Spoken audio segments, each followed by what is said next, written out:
ತನಯ ಜನಿಸಿದ ಕಥೆಯ ಧರಣಿಗೆ ಹೇಳಿ ಗೌರಮ್ಮ.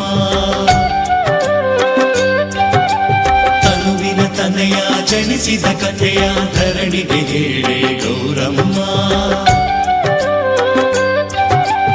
ಧರಣಿಯು ತಾನೆ ನನ್ನ ತನುವು, ಅದರಲ್ಲಿ ಬಂದ ಈ ಮಗುವು. ಈ ಧರಣಿಯ ಸ್ನಾನ ಮುಗಿಯದ ಮುನ್ನ ಪರಶಿವನೇ ಬಂದರು ಬಿಡನು. ತನುವಿನ ತನಯ ಆನೆಯ ತಲೆಯ ಪಡೆದುದ ಹೇಳಿ ಗೌರಮ್ಮ. ತನುವಿನ ತನಯ ಆನೆಯ ತಲೆಯ ಪಡೆದುದ ಹೇಳಿ ಗೌರಮ್ಮ.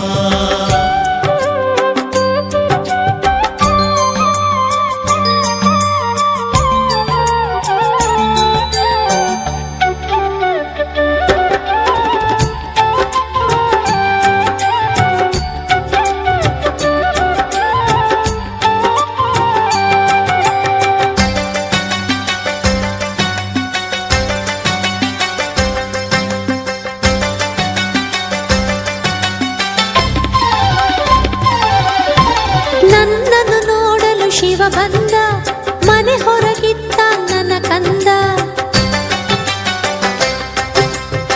ಶಿವನು ನುಗ್ಗಿದ ದಾಹದಿ ಗಂಗೆ ಸೇರಿಸಲು, ಮಗನು ತಡೆದ ತಾಯಿಯ ವಾಕ್ಯ ಪಾಲಿಸಲು. ಉರಿ ಉರಿಯಾದರು ಮುಕ್ಕಣ್ಣ, ಜಗ್ಗನು ಮಣ್ಣಿನ ಈ ಚಿನ್ನ. ಕೋಪವೆಂದರೆ ಏನೆಂದು ರುದ್ರ ತೋರಿಸಿದ, ಶೂಲದಿಂದ ಬಾಲನ ಶಿರವ ಛೇದಿಸಿದ. ಕರುಳಿನ ಕೂಗು ಸಿಡಿಲಾಗಿ ಅತ್ತೆನು ನಾನು ಮಳೆಯಾಗಿ.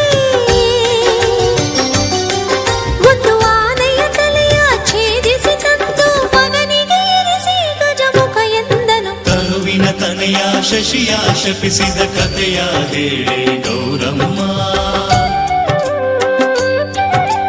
ತನುವಿನ ತನೆಯ ಶಶಿಯ ಶಪಿಸಿದ ಕಥೆಯ ಹೇಳಿ ಗೌರಮ್ಮ.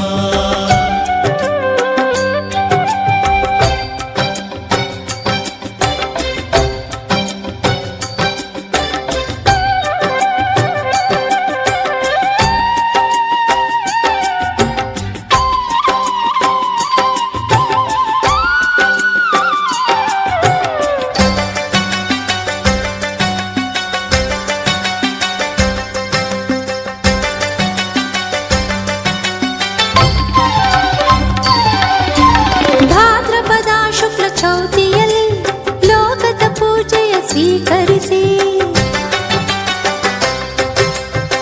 ಹೊಟ್ಟೆ ಬಿರಿಯೇ ಕಡುಬುಂಡು ಗಣಪತಿ ಗೊತ್ತಲಿ.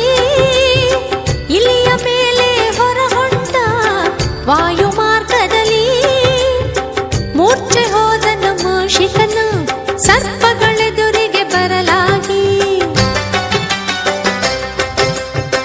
ಜಾರಿ ಬಿದ್ದ ಗಜರಾಜ ಹೊಟ್ಟೆ ಹೋಳಾಗಿ, ಲಡ್ಡು ಕಡುಬು ಹೊರಬಂದು ಹಿಂಡು ಹಿಂಡಾಗಿ. ತುಂಬಿದ ಮತ್ತೆ ಎಲ್ಲವನು ಹೊಟ್ಟೆಗೆ ಹಾವು ಕಟ್ಟಿದನು. ಈ ಚಿತ್ರವ ನೋಡಿ ಚಂದ್ರನು ನಗಲು ಕೃಷ್ಣನಾಗೆಂದು ಶಾಪವ ಕೊಟ್ಟ. ಚೌತಿಯ ದಿವಸ ಚಂದ್ರನ ನೋಡೆ ಯಾರಿಗೂ ತಪ್ಪದು ಅಪವಾದ. ಸಂಕಷ್ಟಹರ ಗಣಪತಿಯನ್ನು ನೆನೆದರೆ ನಿಂದೆ ಪರಿಹಾರ. ಹಿರಿಯರು ಮೇಲೆ ಇದ್ದಾಗ ಕಿರಿಯರು ಜಾರಿ ಬಿದ್ದಾಗ, ಗಹಗಹಿಸಿ ನಗುವ ರೀತಿಯ ಬಿಡುವ ನೀತಿಯು ತಾನೇ ಈ ಕಥೆಯು. ಚೌತಿಯ ದಿವಸ ಚಂದ್ರನ ನೋಡೆ ಯಾರಿಗೂ ತಪ್ಪದು ಅಪವಾದ. ಸಂಕಷ್ಟಹರ ಗಣಪತಿಯನ್ನು ನೆನೆದರೆ ನಿಂದೆ ಪರಿಹಾರ.